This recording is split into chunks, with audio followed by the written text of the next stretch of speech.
हम लोग कर रहे हैं chapter molecular basis of inheritance, जिसमें हम मॉलिक्यूल स्टडी करते हैं जो इनहेरिटेंस के लिए रिस्पॉन्सिबल है।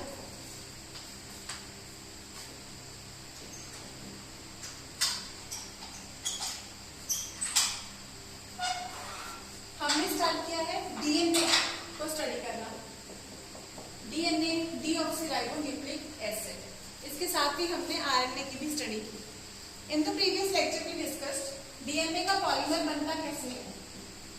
Sugar molecule, which is a pentose sugar made up of 5 carbons. इसके फर्स्ट कार्बन के साथ एक नाइट्रोजनस बेस अटैच हो जाता है और फिफ्थ कार्बन के साथ एक फॉस्फेट ग्रुप अटैच हो जाता है। नाइट्रोजनस बेस जो इसके साथ अटैच होता है वो होता है ग्लाइकोसिडिक बॉन्ड से, यानी कि उस बॉन्ड से जो शुगर्स को अटैच करता है। और ये फॉस्फेट ग्रुप इसके साथ अटैच होता है with the help of ester bond.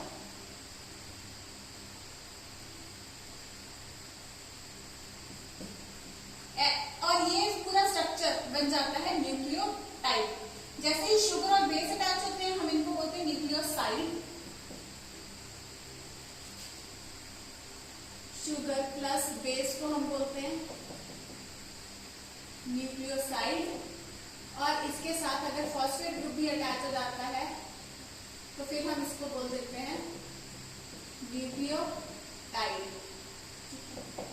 ये पीआई का मतलब होता है इनऑर्गेनिक फॉस्फेट, जैसे भी कहीं पे लिखा होता है, लेकिन यहाँ पे हम फॉस्फेट ही बोलेंगे इसको। ठीक है, बस फॉस्फेट ग्रुप अटैच हो गया, फॉस्फेट ग्रुप अटैच हो गया तो ये न्यूक्लियोटाइड बन जाता है। सिमिलरली एक न्यूक्लियोटाइड इसके नीचे पड़ा है। इस तरीके से ये न्यूक्लियोटाइड्स अरेंज्ड हैं। इनका आपस में बॉन्ड कैसे बनेगा? ये फिफ्थ कार्बन के साथ फॉस्फेट बॉन्ड। अब यही फॉस्फेट जिसने इधर इसकी फिफ्थ कार्बन के साथ एस्टर बॉन्ड बनाया है, ये ऊपर वाले न्यूक्लियोटाइड के थर्ड कार्बन के साथ भी एस्टर बॉन्ड बना लेता है, यानी कि ये एक फॉस्फेट दोनों तरफ एस्टर बॉन्ड बना लेता है। तो इसको हम फॉस्फो डाइएस्टर बॉन्ड बोलते हैं। फिर से मैं रिपीट करूंगी, फॉस्फेट बॉन्ड नहीं लगाएंगे आप, फॉस्फो डाइएस्टर बॉन्ड पे टिक करके आएंगे उसे। तो इस तरीके से पूरी चेन हमारे पास न्यूक्लियोटाइड्स की आ जाती है। ठीक है, ऐसी ही एक चेन, जैसे ये एक sugar phosphate sugar phosphate sugar phosphate की बैकबोन बन रही है और बेसिस बीच में रिफ्लेक्ट हो रहे हैं। ठीक उसी तरीके से यहाँ पे भी शुगर फॉस्फेट में पूरी डिटेल बना चुकी हूँ प्रीवियस लेक्चर में, आप लोग उसको रेफर कर सकते हो अगर मेरे ध्यान में है तो। यहाँ पे मैं ऐसे लिखूंगी पूरा स्ट्रक्चर ड्रॉ करने की बजाय।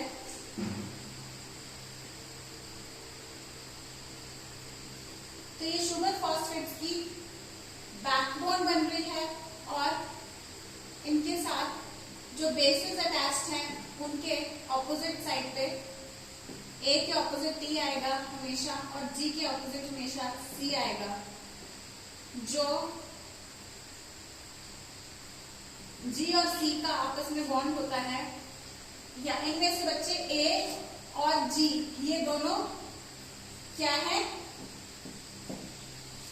प्यूरीन्स हैं और TC ये है pyrimidines। तो a purine always comes opposite to a pyrimidine।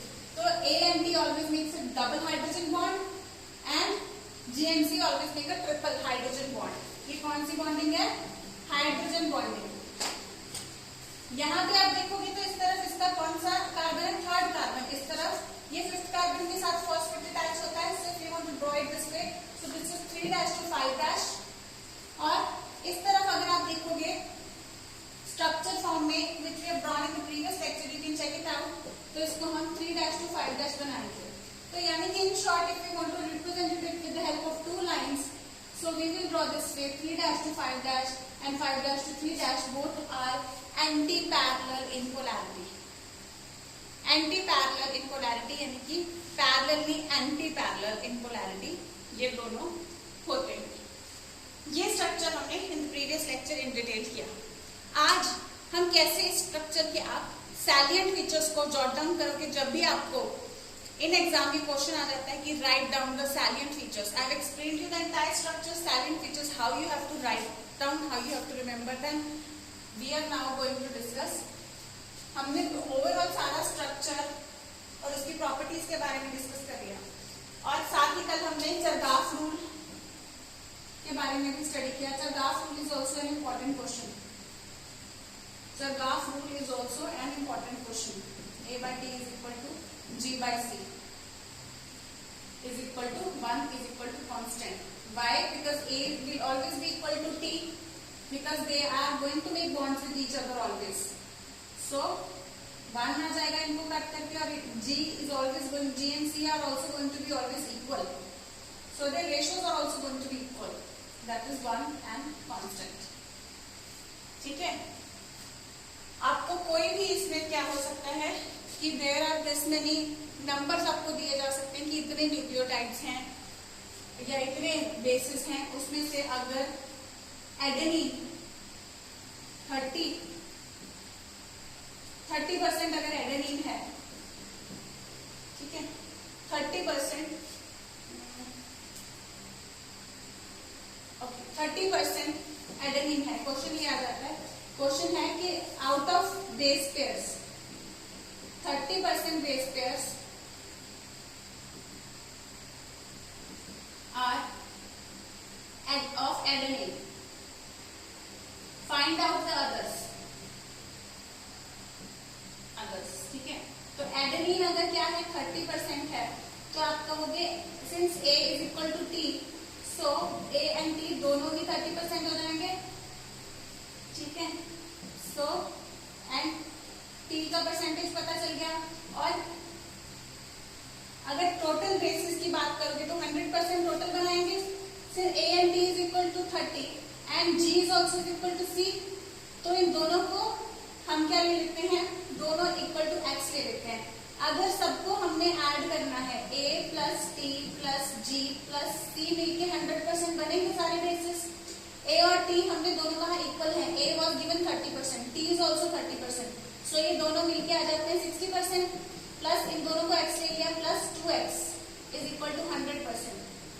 ठीक है, तो 2X is equal to 100 minus 60, 40X is equal to 20। तो यानी कि बेसिस क्या हो गए, A is equal to 30%, T is equal to 30%, G is equal to 20% and C is also equal to 20%। अगर आपको नंबर दिया जाता है इसमें कि total number of base pairs are से 1600, तो इसकी परसेंटेज निकाल सकते हो आप। 30% ऑफ 1600 निकाल के आप बता दोगे कि A इतने हैं, 30% ऑफ T निकाल के बता दोगे, 30% ऑफ 1600 बता दोगे कि T इतने हैं, और इन दोनों का भी 20% इसका निकाल के आप बता दोगे कि ये इनका एग्जैक्ट नंबर क्या है, total number of base pairs. तो एडेनिन कितना हो जाएगा, 30% ऑफ 1600। ठीक है, 480 बेस पेयर्स एडेनिन के हो जाएंगे, एडेनिन और थायमिन दोनों के 480 हो जाएंगे, और G और C के कितने हो जाएंगे, 20%,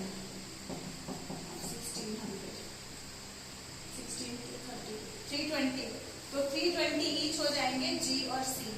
टोटल करके आप देख सकते हैं 2 multiply by 480 plus 2 multiply by 320 is equal to 1600 लेंगे। आप लोग इसको करके देख लेना, ठीक है, बिकॉज ऐसे इससे आप वेरीफाई कर सकते हो जिन बच्चों का मैथ वगैरह ऐसे को, तो इस तरीके से आप वेरीफाई कर सकते हो। Let's move on to writing down the salient features. इसके अलावा बेटा चरगाफ रूल के अलावा मैंने कि एसिडिक सब्सटेंस किसने फाइंड आउट किया था, न्यूक्लियन किसने किया था, फ्रेडरिक नीशल ने का contribution, then x ray diffraction data जो विकिंसन फ्रैंकलिन ने दिया था। तो ये सारा डाटा पे भी आपको क्वेश्चन आ सकते हैं, आपको ये सारी चीजें भी रिवाइज करनी है। सो पहली चीज जो सैलिएंट फीचर्स अगर हम लिखेंगे,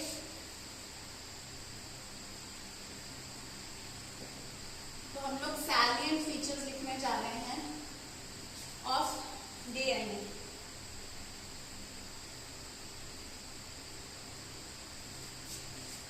actually salient features of double helical structure of DNA.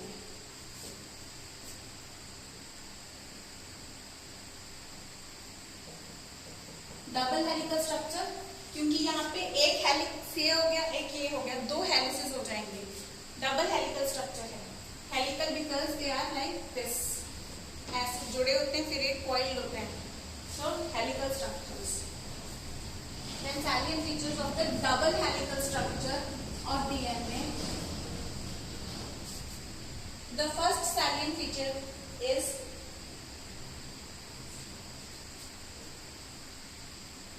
it is made up of two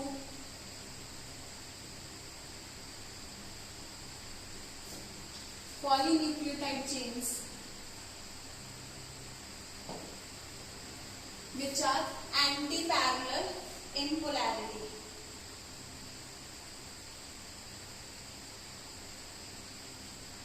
तो ये आपको पता है कि दो पॉलीन्यूक्लियोटाइड चेन्स का बना और एंटी पैरेलल इन पोलैरिटी के हैं, लेकिन इन्हीं दो पॉइंट्स को यहाँ पे हम सेपरेट करके लिखेंगे।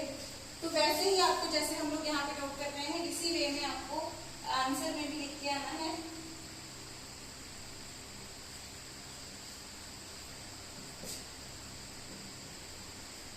It is made up of two polynucleotide chains where the backbone is made up of, backbone किस चीज की बनी है?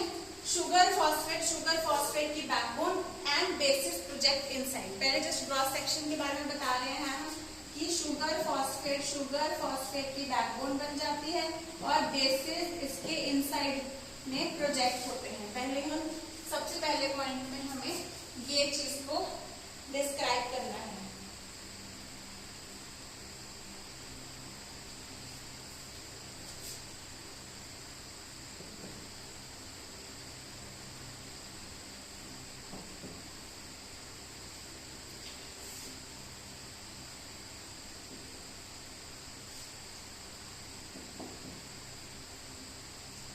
So it is made up of two polynucleotide chains where backbone is made up of sugar phosphate and bases. The nitrogenous bases are actually projecting in on the inside of the structure. ठीक है, तो दोनों ही chains इस तरीके से बनी होती हैं।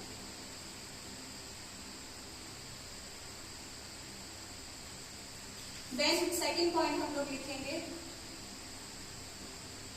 the two chains have anti-parallel polarity, that is, if one chain is going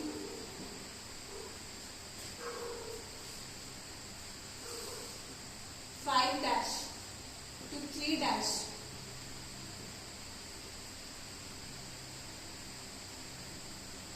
the other will be of polarity 3 dash to 5 dash। ये हमें पता है कि जैसे यहाँ पे हमने देखा था कि ये 3 dash to 5 dash अगर जा रही है तो इसके ऑपोजिट वाली 5 dash to 3 dash जा रही है।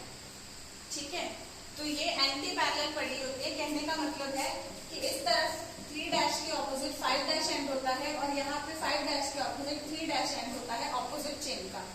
ठीक है, फॉर एग्जांपल इसका ये 3 डैश है, इधर 5 डैश है। और दूसरी चेन में भी अगर हम फर्स्ट प्रॉपर्टी की बात करें कि शुगर फॉस्फेट का बैकबोन बन रहा है एंड बेसिस प्रोजेक्ट इनसाइड। तो यहाँ पे अगर इस शुगर का थर्ड एंड इधर एक्सपोज्ड है और इसका 5 डैश, तो इसके ऑपोजिट वाली शुगर का जो ऑपोजिट इसका दो डबल हेलिकल स्ट्रक्चर है, तो जो ऑपोजिट हेलिक्स है जो इसके साथ बॉन्ड बनाएगा तो उसका यहाँ पे 5 डैश एंड होना चाहिए और इस तरफ इस शुगर का 3 डैश एंड। 3 डैश के ऑपोजिट हमेशा 5 डैश एंड ऑपोजिट वाला। ठीक है, तो they have anti parallel polarity. अगर एक चेन 5 डैश टू 3 डैश जा रही है तो दूसरी 3 डैश टू 5 डैश जा रही होती है हमेशा। So anti parallel polarity.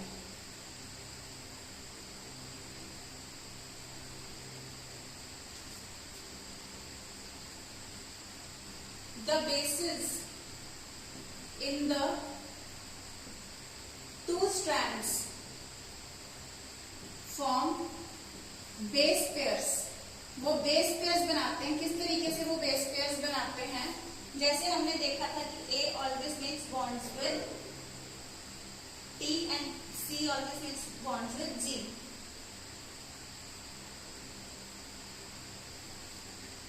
So bases in the two strands form base pairs by forming hydrogen bonds. और हाइड्रोजन बॉन्ड्स हमें पता है कि A और T के बीच में हमेशा डबल हाइड्रोजन बॉन्ड बनता है और G और C के बीच में हमेशा ट्रिपल हाइड्रोजन बॉन्ड बनता है.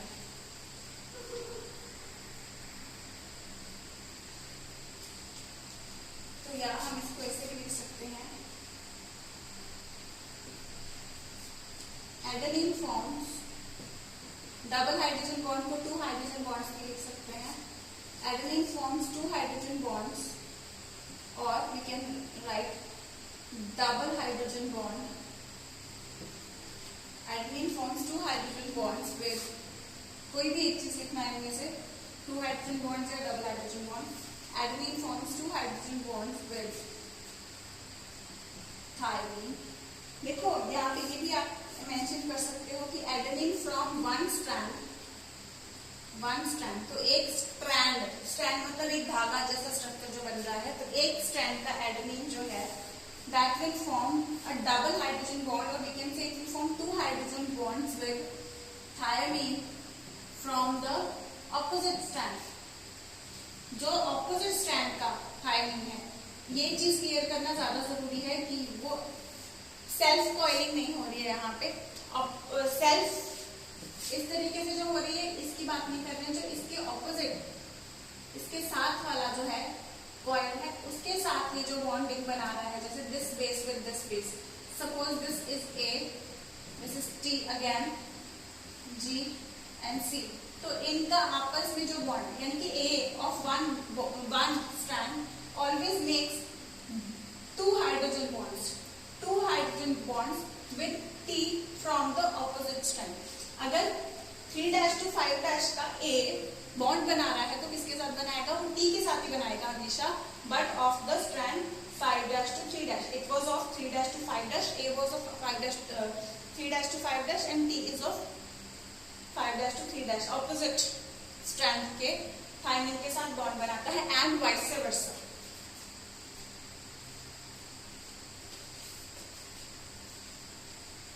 एंड वाइस वर्सा यहाँ पे क्या हो जाएगा?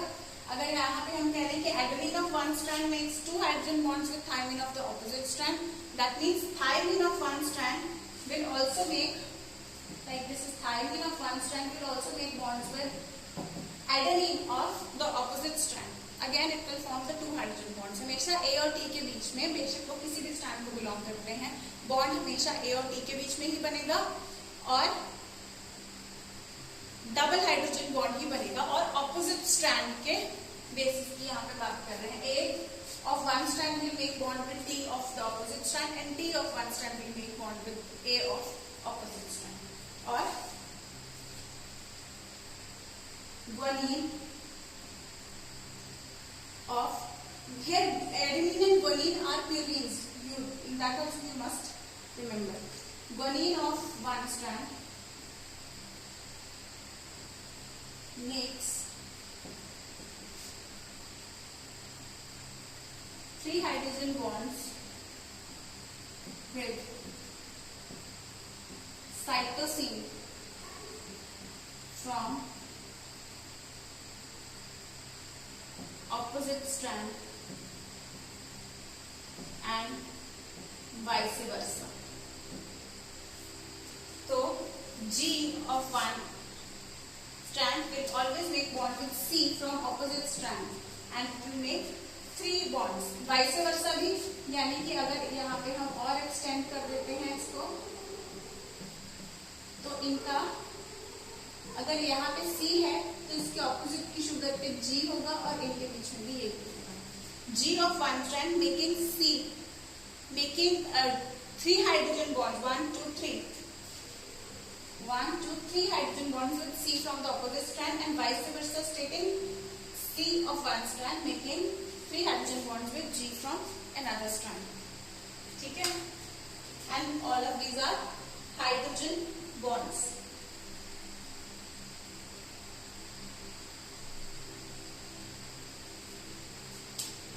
तो यहाँ पे हमें we have to remember that adenine and guanine are what adenine and guanine are. तो इसको पूरा भी डिस्क्राइब कर सकते हो आपकी यहाँ पे वैसे this thing is more important. ये जो पॉइंट अभी मैं बोलने जा रही हूँ सैलिएंट फीचर्स में इतना वो इम्पोर्टेंट नहीं है लिखना, but as per your knowledge you can also write out of the 4 nitrogenous bases of DNA. Particular DNA कितना जरूरी होगा क्योंकि टोटल हम 5 मानते हैं नाइट्रोजनस बेसिस को. U वाला जो होगा वो यहाँ पे नहीं होगा. ठीक है, तो हम DNA की बात कर रहे हैं तो हम out of the 4 nitrogen bases of DNA guanine and adenine are purines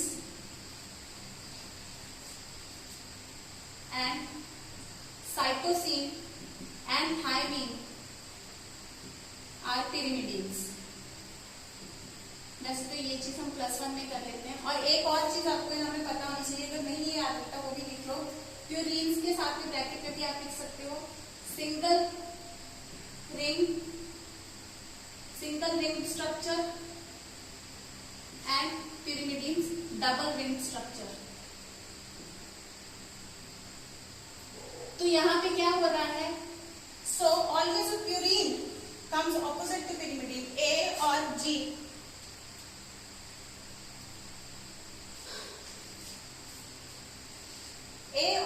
जो है क्या है? प्यूरिन्स हैं और ये हमेशा pyrimidine के ऑपोजिट आते हैं. ये सिंगल रिंग के बने हुए हैं. वेयरएज अगर स्कीमेटिकली ड्रॉ करें तो ये pyrimidines जो है ये डबल रिंग के बने हुए हैं.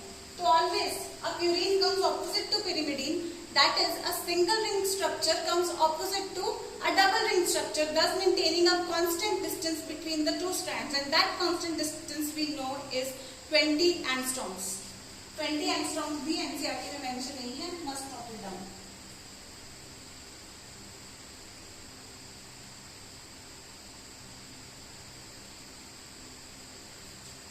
So this generates approximately constant. Nature है तो अप्रोक्सीमेशन ही रह सकता है. ठीक है, nobody has taken scale pencil over here to draw things exact. So this generates approximately constant distance between the two strands. Two strands के बीच का डिस्टेंस की बात कर रहे हैं. अगर हम पूरे हेलिक्स की बात करें ना, दिस स्ट्रक्चर की यहाँ पे यू रैप होके जा रहा है, फिर यहाँ से यू कॉइल होके जा रहा है, तो ये वाला डायमीटर होता है एग्जैक्टली विच इज 20 एंगस्ट्रॉम्स. ठीक है, कितनी कॉइलिंग होती है? Actually that is 20 angstroms.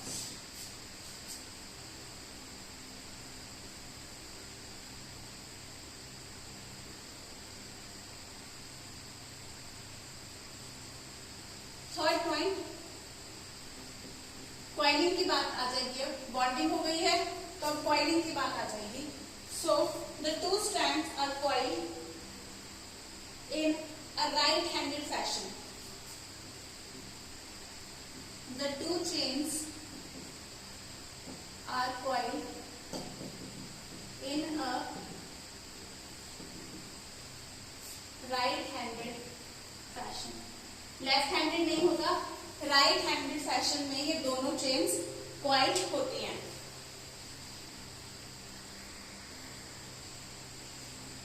अब ये जब राइट हैंडेड फैशन में कॉइलिंग हो जाती है तो जैसे आप देखोगे इस तरीके से कॉइल करेगा तो यहाँ पे आके हम कहेंगे कि इसका एक टर्न कंप्लीट हो गया. एक 360 डिग्री का एक टर्न कंप्लीट हो गया. सो एक टर्न में तो आप दोबारा से भी इस तरीके से दिखा सकते हैं इसको. तो एक टर्न जहां पे 360 डिग्री ये पूरा घूम जाता है,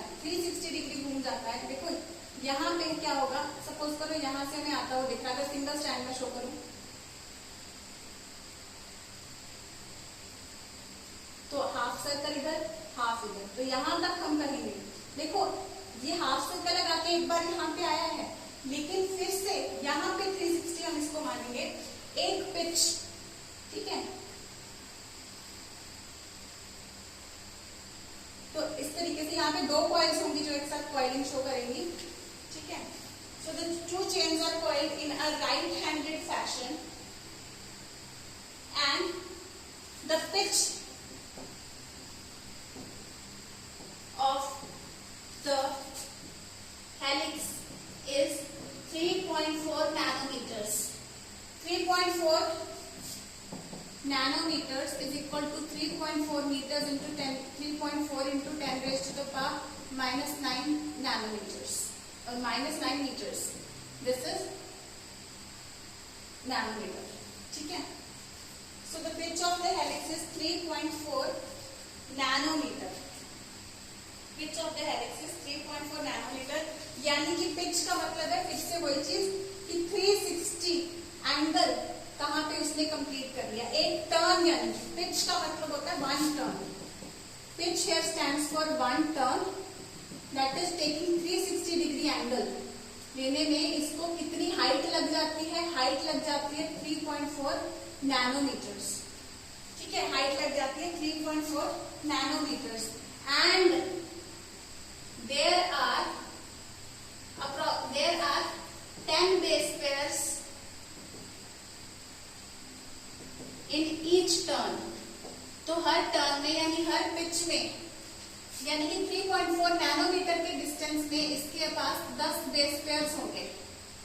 अगर 3.4 नैनोमीटर में 10 बेस पेयर होंगे तो दो बेस पेयर्स के बीच का डिस्टेंस कितना होगा, 10 बेस पेयर्स 3.4 नैनोमीटर, कोई भी दो बेस पेयर्स के बीच का डिस्टेंस होगा 3.4 नैनोमीटर, यानी कि 10 स्टेप्स हो गए एक तरीके से। 10 बेस पेयर्स माने तो 10 स्टेप्स हो गए, 10 स्टेप्स 3.4 नैनोमीटर में लिए जा रहे हैं, तो एक से दूसरा बेस पेयर के बीच का हम स्टेप लेंगे, एक स्टेप जैसे मान लेते हैं, तो एक स्टेप में कितना होगा 3.4 डिवाइडेड बाय 10.34 नैनोमीटर, ठीक है। तो 10 स्टेप में 10 स्टेप्स हैं एक तरीके से 10 बेस पेयर्स के बीच में, सो 3.4 नैनोमीटर एंड वन स्टेप पे कितना होगा 3.4 by 10 is equal to 0.34 nanometers. So the two chains are coiled in a right-handed fashion. The pitch of the helix is 3.4 nanometers. That is one. एक complete करने में turn उसको जो length लग जाती है वो इतनी लग जाती है, and there are 10 base pairs in each turn. So the distance between two base pairs is 0.34 nanometers, ठीक है, 0.34 nanometers.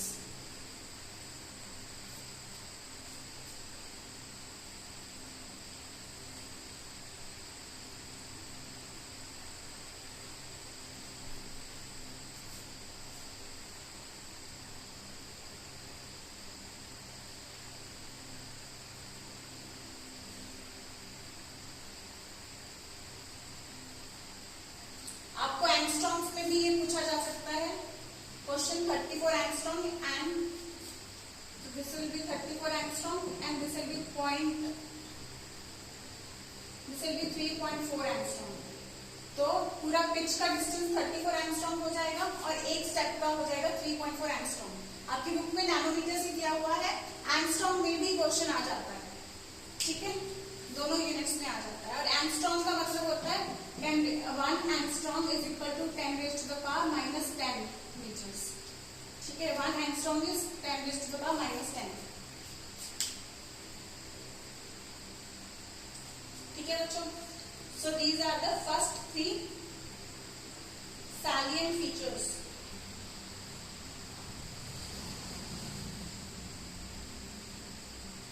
Sorry, first 4 salient features. 1, 2, 3, 4.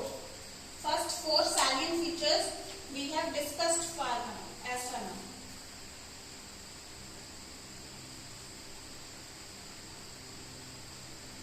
मैं ऊपर का रब करने जा रही हूँ first salient feature which says it is made up of 2 polynucleotide chain where the backbone is made up of sugar phosphate backbone इस चीज की बनी है and the bases project inside. ठीक है, ये आपको समझ आ गया कि शुगर फॉस्फेट की चेन बनती है, बेसिस इनसाइड की तरफ जाते हैं. तो ये वाला पॉइंट मैं यहाँ से रब करने जा रही हूँ.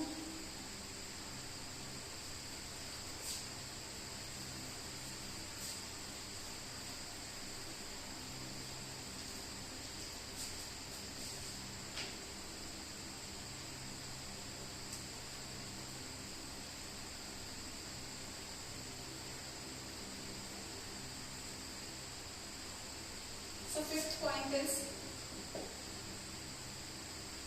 plane of one base pair stacks over another in the helical structure. This property or this stacking,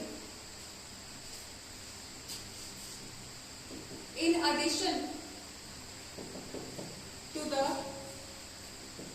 hydrogen bonding, contributes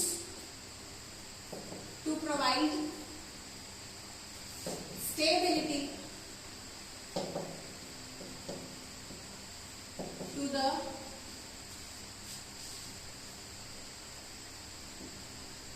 double helical structure. इस पॉइंट से क्या मतलब है? एक तो ये जो डबल हेलिकल स्ट्रक्चर है, एक तो इन दोनों के बीच में जो हाइड्रोजन बॉन्ड्स बनते हैं ये भी स्ट्रक्चर को स्टेबिलिटी प्रोवाइड करते हैं. इसके अलावा ये जो बेस पेयर्स होते हैं, अगर हम बात कर रहे हैं कि ये दोनों चेन्स और ये एक बेस पेयर है, एक इधर बेस पेयर है, ये हमने इसको खोल के दिखाए हुए, that is why we have shown them far away. Otherwise ये इतना छोटा, आप लोग डिस्टेंस से इमेजिन कर सकते हो कि हम लोग देख रहे हैं 3.4 नैनोमीटर्स का पूरा पिच है और 0.34 नैनोमीटर्स का दो बेस पेयर्स का डिस्टेंस है, तो विच इज ऑलमोस्ट नेग्लेजिबल. तो ये क्या होता है, दैट इज व्हाई एक बेस पेयर जो होगा, क्योंकि ये हाइड्रोजन बॉन्ड बन गया, तो एक base pair is stacking over another, one base pair is stacking over another. लेकिन एंगल में, क्योंकि वो घूम रहा है तो एंगल में होगा, लेकिन it is stacking over one another. तो ये स्टैकिंग भी जो है, यहाँ पे देखो मैंने थोड़ा एंगल भी शो किया है, प्लस एक दूसरे के ऊपर पड़े हुए भी शो किए हैं with the help of the markers.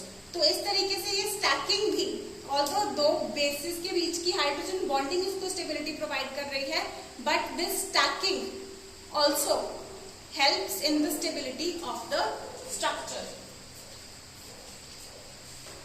That is what our fifth property says.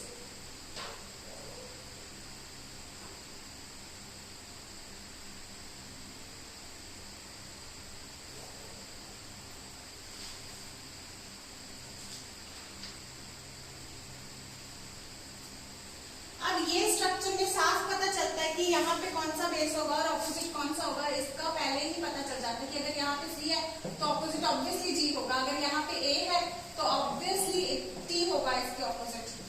तो ये चीजें जो बिल्कुल ऑब्वियस हो गई हैं अब हमारे लिए कंसेप्ट समझने के बाद. तो ये चीज जैसे ही स्ट्रक्चर ये वॉटसन एंड क्रिक को जैसे ही पता चला, तो वॉटसन एंड क्रिक को इसमें रेप्लिकेशन का राज भी दिख गया. तो उन्होंने कहा कि हमें पता है कि पेरेंट्स से डीएनए जाता आगे, तो पेरेंट्स से जब गैमेट बनेंगे, एक्चुअली ये दोनों स्ट्रैंड्स एक दूसरे से बिल्कुल एक बार ऑपोजिट हो जाते हैं. ठीक है, तो दैट मीन्स वो कह रहे हैं कि क्या है, हमें डीएनए रेप्लिकेशन का राज भी नजर आता है. डीएनए रेप्लिकेशन का राज भी इसी में पड़ा है कि बेस पेयरिंग जो है, कि अगर एक स्ट्रैंड पड़ा हुआ है डीएनए का,